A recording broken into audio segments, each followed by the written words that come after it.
그렇지만 너무 많은 의원님들 함께해 주셔서 감사합니다. 첫 번째는 아마 토론 주제가 중요해서 오신 거 맞으시죠? 네. 또 하나는 역시 저 1등이신 분이 오셔서 그런 것 같습니다. 국민의힘 의원 60명이 한자리에 모였습니다. 보수 1등, 김문수 장관 때문으로 보이죠. 청년들은 졸업이 두렵다고 합니다. 신규 채용이 급감했기 때문입니다. 보수층에서 가장 높은 지지율을 얻는 인사다 보니까 앉을 자리가 부족할 정도로 이렇게 문정성시를 이룬 겁니다.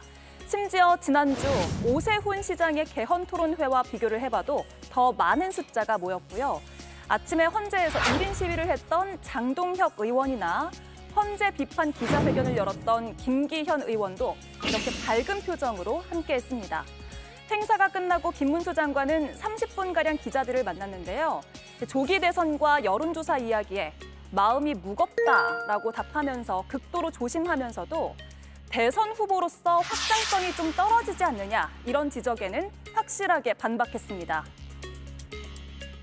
무슨 확장성을 말하는지 저는 모르겠습니다만 저는 대한민국의 가장 밑바닥 청계천에 다림질하는 보조로부터 출발해서 민주화운동 과정에서 제가 감옥만 2년 6개월 2번 경기도지사로서 제가 한 일도 다. 네, 어떤 후보를 도울 것인지 서로 쉬쉬하는 분위기 속에서도 당의 절반이 넘는 사람들이 모인 이 장면은 국민의힘의 내심을 가장 솔직하게 보여줬다는 해석이 나오고 있습니다. 네, 오늘 토론회인데 그리고 노동개혁의 주제인데 노동개혁보다는 김문수 장관을 만나러 온 것으로 보이는 60명의 여당 의원들이 주목을 받았습니다. 일단 숫자부터 보죠. 108명의 의원 중에서 60명이면 제가 막 나눠보니까 55.55%입니다. 예, 많습니다. 차기 주자 1위로 지금 여론조사에서 나오고 있거든요. 1위 주자에게 눈도장 찍으러 온 거 아니냐 이런 시선도 있습니다. 정치권에서 유일하게 정량평가인 여론조사에서 1등을 한 후보에게 국회의원들이 가서 그분이 참석한 행사에 참석한 건 그렇게 특별한 일은 아닌 것 같습니다. 되게 예. 보편적인 일이라고 생각을 합니다. 지지율에 반응하는 것은 어찌 보면 정치인으로서는 숙명 같은 일이기 때문에 저런 현상은 전 자연스러운 현상이라고 생각을 합니다. 보통 저런 토론회를 개최했었을 때 참석 인원이 어떻게 많이 모이는지는 토론회 주제와 주최자가 누군지가 굉장히 또 중요한 면을 담당합니다. 예. 나경원 의원이 주최했고요. 국민의힘에서 굉장한 인지도도 가지고 있고 여러 의원들과 교류가 많은 나경원 의원이 주최한 그리고 또 노동 분야, 국민의힘에서는 어찌 보면 노동 분야에 관심 가지는 노동 분야에서는 어찌 보면 개혁을 강조하기 때문에 국회의원들이 관심이 많이 가지는 부분입니다. 그렇기 때문에 많은 의원들이 참석했다고 볼 수 있습니다. 저는 드리고 싶은 말이 참석했다고 해서 모두 지지한다. 그 점은 아직까지는 시기 이른 점이라고 생각을 합니다. 앞으로 조금 더 상황을 지켜보면 어떤 식으로 국민의힘 의원들이 어떤 편에 서는지를 알 수 있을 거라 생각을 합니다. 예, 나경원 의원이 주관한 토론회인데 앞서 들으셨지만 나 의원이 이렇게 얘기했어요. 아마 토론 주제가 중요해서 오신 거 맞으시죠? 그리고 역시 1등이신 분이 오셔서 그런 것 같습니다. 나경원 의원도 아는 것 같아요. 그렇죠. 네, 제가 정치권에서 활동한 지 올해로 16년 차인데 활동을 해보니까 본인을 이렇게 비판하는 사람보다 더 위험한 게 본인을 추켜 세우는 사람이거든요. 이렇게 정치인들은 이제 구름 위를 둥둥 걷는 그런 느낌이 드는데 저는 김문수 장관이 이 나경원 의원이 말한 이 주최한 나경원 의원이 말한 김문수 장관 덕분에 이렇게 60여 명이 왔다 이런 얘기를 듣게 되면은 저번 주에 김보엽 대변인께서 말씀하신 이제 난가병이 2단계로 넘어가는 거거든요. 난다병. 예, 예. 2단계 나구나로 넘어가게 되는 겁니다. 나구나병이요. 예, 이 60명이 나 때문에 왔구나. 진짜 나구나. 난가에서 이제 2단계로 넘어가게 되는 거기 때문에 예. 그렇기 때문에 김문수 장관의 발언이 바뀌기 시작하지 않았습니까? 이전에는 조기 대선 생각도 없다. 대통령의 복귀가 최우선이다. 그런 질문을 하지 말라라는 뉘앙스로 얘기를 하다가 이제는 확장성 이야기를 하니까 바로 전혀 상관없는 갑자기 본인의 과거를 이야기하면서 내가 이렇게 어렵게 살아온 사람이다. 내가 이렇게 밑바닥부터 지금 장관까지 올라온 사람이다 하면서 사실상의 대선 출마 의사를 밝히고 있습니다. 네. 이제 2단계로 넘어가신 겁니다. 나구나로 넘어가신 거기 때문에 저는 이 국민의힘 이 대선 후보들도 마찬가지고 의원들도 마찬가지고 계속해서 뭔가 탄핵은 부당하다, 탄핵하면 안 된다라고 주장하고 있지만 이미 조기 대선 모드로 넘어갔구나 이렇게 볼 수 있는 저는 상징적 사건이었다고 보고 있습니다. 이미 대선 모드다.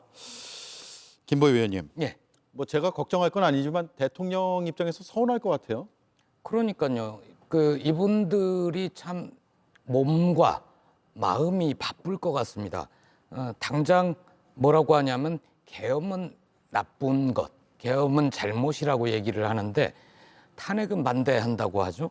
그리고 윤석열 대통령이 복귀해야 한다라고 헌법재판소의 공정성, 편파성 이런 걸 공격을 하면서도 저렇게 대선 준비로 또 바쁩니다. 좌뇌랑 우뇌가 따로 노나 여러 가지가 서로 어긋나는 것 같습니다. 좀 맞춰야 되는 것 같은데요. 예. 오늘 제가 우연히 점심 때 홍준표 대구시장이 국민의힘 담당 기자 10여 명과 함께 점심 먹는 자리를 보게 됐어요. 홍준표 대구시장은 평일에 대구에서 시정을 봐야 하지 않나요? 아무튼 난각병에 걸린 분들이 서울 나들이가 바빠졌고 여러 행사를 주최를 하면서 국민의힘 의원들을 최대한 세를 모으기 위해서 참 애들 쓰신다. 좌뇌 우뇌는 좀 맞추고 살자 이런 말씀 드리고 싶습니다. 예. 다만 좌뇌와 우뇌가 처리하는 정보가 다른 것으로 저는 알고 있기 때문에 그 말씀을 제가 댓글을 달고 마치겠습니다. 자, 오늘 토론회 참석자들을 쭉 보면 눈에 띄는 인물들이 있습니다. 앞서 들으셨듯이 김기현 의원은 대통령 탄핵 반대 그리고 헌법재판소를 강하게 비판하는 행보를 계속하고 있는데 또 차기 주자 1위인 김문수 장관을 만나러 와서 반갑게 인사하는 모습도 보였고요. 장동혁 의원이 오늘 1인 시위를 했습니다. 헌재 앞에서요. 대통령의 방어권을 보장하라. 그리고 탄핵은 반대한다라는 입장을 나타내고 있는데 또 오른쪽을 보면 오늘 김문수 장관이 온 행사에 함께 참석을 해서 사진을 찍고 있는 모습도 보입니다. 어떻게 봐야 될까요? 이긴 의원님? 일단 저는 좀 이런 말씀 뭐하지만 좀 음흉해 보인다라고 말씀을 드리고 싶어요. 오전에는 탄핵 헌법재판소 앞에 가서 원희룡 장관 같은 경우는 헌법 도망소라고 비난하고 김기현 대표는 헌법 개판소라고 비난하고 나경원 전 대표 같은 경우는 정치 편향 재판소라고 하면서 노골적으로 헌법재판소를 공격하거든요. 그러면서 탄핵은 안 된다. 절대 윤석열 대통령을 지켜야 된다라고 얘기했다가 오후에 벌어진 어떤 오세훈 시장 내지는 나경원 대표의 토론회에서는 그나마 줄을 서는 모습들이 좀 보여지는데 이걸 가지고 본인들은 본인의 입에서 아니라고 주장하지만 많은 국민들께서 이 모습을 바라보면서 너네 벌써부터 줄 서고 있구나라고 생각을 하실 겁니다. 그런 의미에서 좀 음흉하고 기만적인 모습이 아닌가 싶고요. 그리고 오세훈 시장과 김문수 장관 토론회의 어떤 참석자들을 비교해 보면 그 성질이 명확해집니다.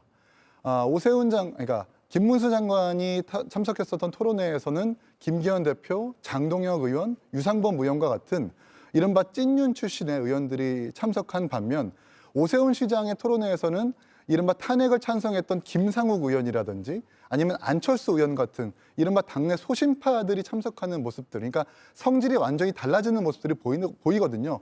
벌써부터 세대결 내지는 탄핵 찬성과 반대로 국민의힘이 분열되고 있고 하지만 그 두 계파 전부 다 대선을 준비하고 있다라는 암시적 이런 신호가 아닐까 싶습니다. 예. 오늘 중앙일보 기사 제목이 눈에 띄던데요. 낮엔 탄핵 반대, 밤엔 대선 준비, 여당 의원들의 이중 생활이라고 제목을 뽑았습니다. 김 장관이 자신이 차기 대선 주자 선호도 조사에서 범보수 1위로 거론되는 것에 대해서 가슴 아프다라는 말을 했는데 어떤 맥락인지 들어보겠습니다. 제가 정책을 발표한다든지 무슨 다른 뜻을 밝힌 적이 없는데도 불구하고 이렇게 나오는 것은 우리 사회가 정말 너무 한쪽으로 쏠리는 것, 그리고 그 쏠림 현상이 대한민국을 매우 불행하게 할 수 있다는 어떤 걱정과 우려, 여기 이런 우려들이 반영이 돼서 저한테 여론이 높은 것으로 나오는 것 같은데 저는 정말 너무 무겁고 가슴이 아픈 일입니다. 예. 자, 저 발언까지는 대선 주자로 거론되는 것, 특히 1위로 거론되는 것에 대해서 가슴 아프다라는 어찌 보면 원론적인 답변이 나왔는데 그 뒤에 한 30분 정도 기자들과 질의응답을 가졌습니다. 대선 주자들 다른 후보로 다른 후보군에 비해서 확장성이 떨어지는 것 아니냐라는 질문이 나오자 이런 답이 돌아왔습니다. 저는 대한민국의 가장 밑바닥 청계천에 재단 보조, 미싱 보조 공장에서 7년 이상 공장 생활을 하고 민주화 운동 과정에서 제가 감옥만 2년 6개월 2번 감옥을 갔다 왔습니다. 그리고 제가 가장 어려운 지역이라는 우리 부천 소사에서 국회의원도 제가 3번 했고요. 경기도에서 제가 도지사도 2번 했고 제 삶의 사명으로서 모든 것을 다해서 이 약자를 보살피는 것이 공직자의 첫 번째 직분이다. 이 점을 잊은 적이 한 번도 없고. 그러니까 다시 말해서 중도 확장이 지금 굉장히 화두인데 김문수 장관은 확장성이 좀 떨어지는 거 아니냐라고 했는데 본인이 노동운동하던 사례 또 감옥에 갔던 사례 약자를 위해서 일해왔다는 것 등등을 쭉 설명한 것이거든요. 대선 출마에 대한 의지가 저는 좀 있다고 읽혔는데 어떻습니까? 지지율 1위를 등록한 후보가 대권에 대해서 생각을 하지 않는다고 하면 전 그건 거짓말인 것 같습니다. 예. 그런데 지금 김문수 장관 같은 경우는 저는 사실 저런 발언, 제가 중도 확장성에서 저게 구체적으로 밝힌 건 저는 처음 보는 것 같습니다. 그동안 김문수 장관의 높은 지지를 받을 수 있었던 거는 현재 정치 진영이 양극화되면서 특히 보수 진영층은 굉장히 예민한 상태가 되었습니다. 대통령 탄핵이라는 엄중한 사태를 맞닥뜨렸기 때문에 보수 지지층에서는 샤우트 보수들이 오히려 주류를 차지하는 상황이었거든요. 그렇기 때문에 오히려 김문수 지사처럼의 강성 보수층 또는 샤우트 보수들에게 소구력 있는 발언을 계속 해와서 지지율이 계속 유지되는 상황이라고 저는 봤었습니다. 예. 현재 김문수 지사가 앞으로 저렇게 중도 확장성에서 구체적으로 언급했었을 때 앞으로 보이는 지지율의 변화도 자세히 더 지켜볼 필요가 있어 보입니다. 예. 성진 의원님. 그러니까 김문수 장관에 대한 확장성 지적을 하는 게 사실 다른 게 아니라 저는 뭐 과거에 노동운동 하셨던 거 모르는 사람이 있습니까? 근데 그 이후에 정치 공백기에 그 정광훈 씨가 주최하는 뭐 이런 태극기 집회에 나가서 발언을 하고 정광훈 씨와 같은 행보를 하는 그런 극우적 행보를 보였기 때문에 과연 그런 것들이 중도 확장성에 장애물이 되지 않겠느냐라는 지적인데 전혀 다른 소리를 하신 거라고 보고요. 그렇기 때문에 지금 김문수 장관은 또 현직 장관 출신이기 때문에 저는 조기 대선에 대한 의지를 표명하기가 매우 조심스러울 겁니다. 저는 어떻게 보면 나경원 의원이 그래서 판을 깔아준 거라고 보는데요. 뭐냐면 오세훈 시장은 그때 개헌 토론회를 했었죠. 개헌 토론회는 사실상 대선 후보로서 자신의 모습을 드러내는 너무나 명백한 토론회인데 이 김문수 장관이 개헌 토론회나 이런 데 가기에는 좀 부적절합니다. 그렇기 때문에 일부러 노동 관련 토론회를 해줌으로써 김문수 장관이 나와서 이 대선 관련 발언을 할 수 있는 판을 마련해 준 것이거든요. 사실 김문수 장관은 그 이전에도 이 민주당의 노동 관련 정책이 나오니까 그거에 대해서 좀 세게 비판을 하면서 뭔가 본인의 조기 대선 의지를 이렇게 언론을 타기 위한 이런 방안들을 그런 메시지를 통해서 보여왔었는데요. 저는 이런 것들이 앞으로는 이 김문수 장관도 아까 말씀드린 것처럼 점점 몸이 달아오를 거기 때문에 이런 제한된 장소에서만 이런 발언하는 거를 본인이 답답해할 겁니다. 그러면은 아마 장관의 신분으로서 하기 어려운 그런 좀 선을 넘는 행동들을 하게 될 텐데 저는 제가 봤을 때 정말 이제 대선을 나가고 싶은 생각이 있으시면 장관직을 내려놓으셔야죠. 그러고 준비를 하시는 게 맞다고 생각합니다. 나가려면 장관직 내려놔야 되죠. 그렇죠. 경선에 나가서 그것도 마찬가지고 지금 이미 예. 이렇게 조기 대선에 대한 이 경향을 이미 드러내고 의지를 드러내고 있으면은 지금 공직자 신분으로서 저렇게 정치적 발언, 야당의 뭐 정책에 대한 평가 이런 것들도 노동 관련 정책에 국한되는 건 모르겠는데 그걸 넘어서는 발언들을 이제 점점 하게 될 거라면 하고 싶다면은 장관직 내려놓고 해야 된다고 생각합니다. 예. 김보엽 위원님 한참 뭘 많이 적으시네요. 할 예, 말씀이 많은 것 같아요. 저는 늘 할 말이 많습니다. 예. 많이 하시죠. 역대로 1위만 하다가 지지율 1위만 하다가 사라진 사람 많습니다. 이회창 있었죠. 그리고 요새 부정선거 음모론의 전도사가 된 황교안도 한때 그쪽 동네에서 1등을 했었고요. 김무성 대표라고 있었습니다. 도장 들고 나르샤 뭐 이런 예. 이분도 1등을 했었습니다. 윤석열, 한동훈도 또 1등을 한 적이 있지 않습니까? 그래서 지지율만으로는 알 수가 없다. 그런데 김문수 장관이 보수 유권자들 사이에서 나름 신상인 건 맞습니다. 왜냐하면 물 아래 가라앉아 있다가 그동안 난 뭐 했고 여러 얘기하지만 보수 유권자들한테 그닥 보이지 않았었죠. 그러나 이 탄핵 공면, 내란 공면에서 저 사람 뭔가 강단 있고 소신이 있다, 줏대 있다 이런 모습으로 비치기 때문에 그렇다면 이 국면에서 우리가 김문수 노동부 장관을 지지하는 게 맞는 것 아닌가라고 해서 모이고 있고 저는 실체도 있다고 합니다. 하지만 한때 김문수 장관이 괜찮았던 사람일지 모르나 이분이 정치 낭인이던 시절에 많이 배렸습니다.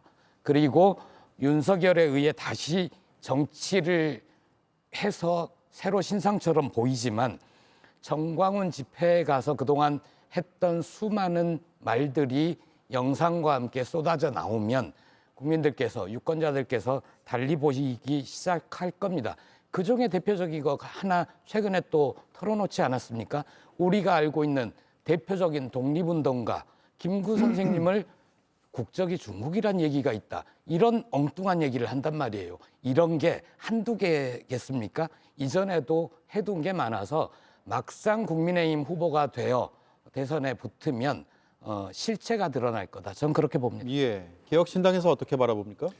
일단 김문수 장관 같은 경우에는 확장성을 이야기하면서 뭐 노동운동을 얘기하고 청계천 바닥부터 활동했으니까 나만큼 확장성 있는 사람 없다라고 얘기하는데 그게 근거가 될 수는 없죠. 방금 김보엽 대변인 말씀하신 것처럼 백범 김구 선생님이 중국 국적이다라는 발언부터 심지어 얼마 전에는 일제강점기 시절에 우리나라 사람들은 모두 다 조선이 아니라 일본 국적이었다라는 망언까지 했습니다. 그리고 노동부 장관이지만 과거에 쌍용차 노조를 가지고 자살 특공대라고 하는 정말 막말까지 했었거든요.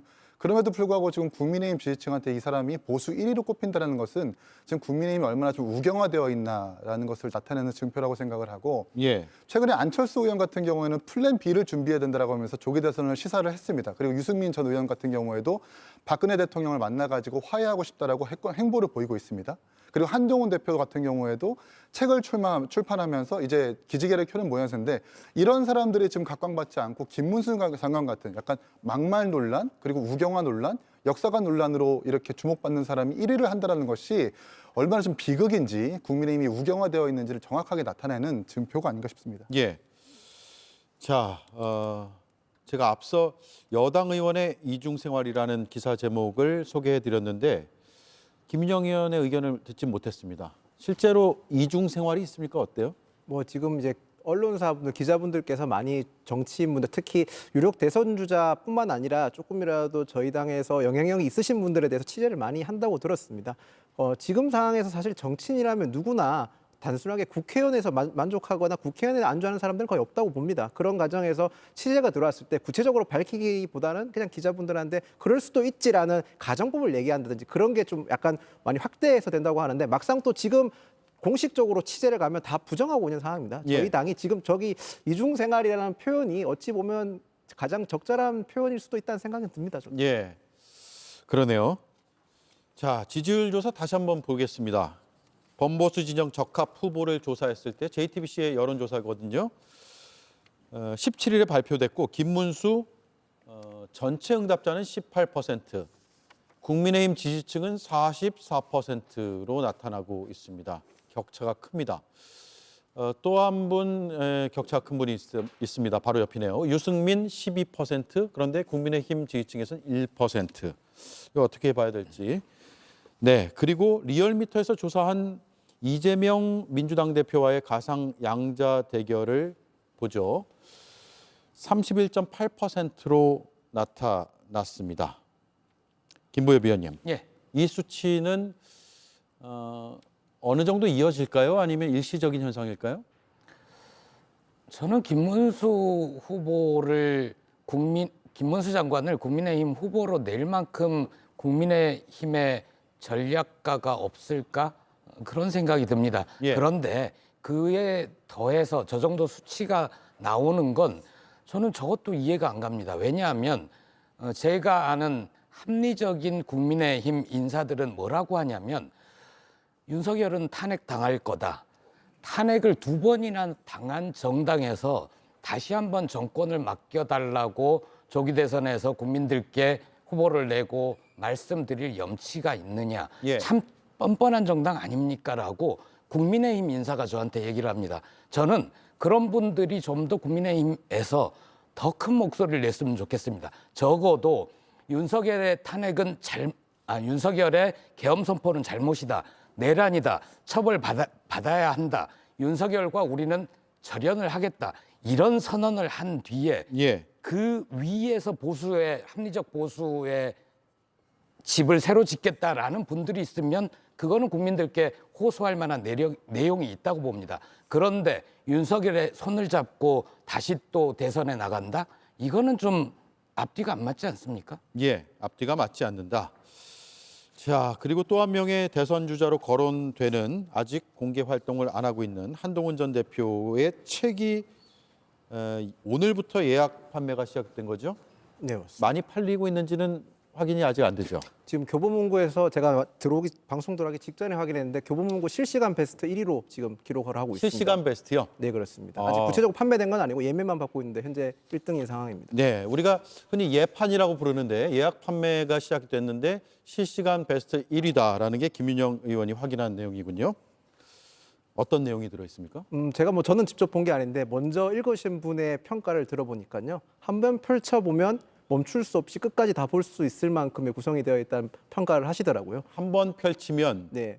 요즘 흔히 말해서 OTT나 이런 드라마 몰아보기 하는 것처럼 예. 책의 내용을 처음부터 끝까지 한 번에 다 볼 수 있을 만큼의 눈을 뗄 수 없다가요? 네, 그런 표현을 하시더라고요. 네. 예. 그걸 감동받으면서 그러는 겁니까? 아니면 욕하면서 그러는 겁니까? 그래서 제가 직접 보지를 못했는데 책을 직접 보게 되면 그 내용, 그 평가를 할 수 있지 않을까 싶습니다. 예. 알겠습니다. 그 책은 한번 봐야겠네요, 내용을. 김기현 의원이 진퇴 제대로 판단 못하는 장수는 해악이다. 오늘 김기현 의원 얘기를 많이 하게 되네요. 이에 대한 당내 여론이 어떤지 한번 듣고 끝낼게요. 네, 한동훈 대표의 복귀에 대해서 복귀할 수 있을까? 지금 지지율이나 이런 걸 봤을 때 복귀에 대해서 물음표를 가지는 의문을 가지는 분들이 많았는데 막상 지금 당내의 반응들을 봤거나 아니면 또는 여론이나 언론의 반응을 봤었을 때 한동훈 대표의 복귀는 물음표가 아니라 느낌표일 것 같습니다. 저렇게 많은 관심을 가지고 있고 그리고 또한 지금 저희가 이렇게 다루고 있는 것 자체가 한동훈 대표에 대한 관심이 많다는 걸 반증하는 거 아니겠습니까? 정치인에게 가장 중요한 건 결국 관심이라고 생각을 합니다. 거기에 한동훈 대표가 지금 충분히 충족하고 있는 상황이라고 저는 생각을 합니다. 예, 알겠습니다. 여기까지 듣죠. 네 분 고맙습니다. 감사합니다.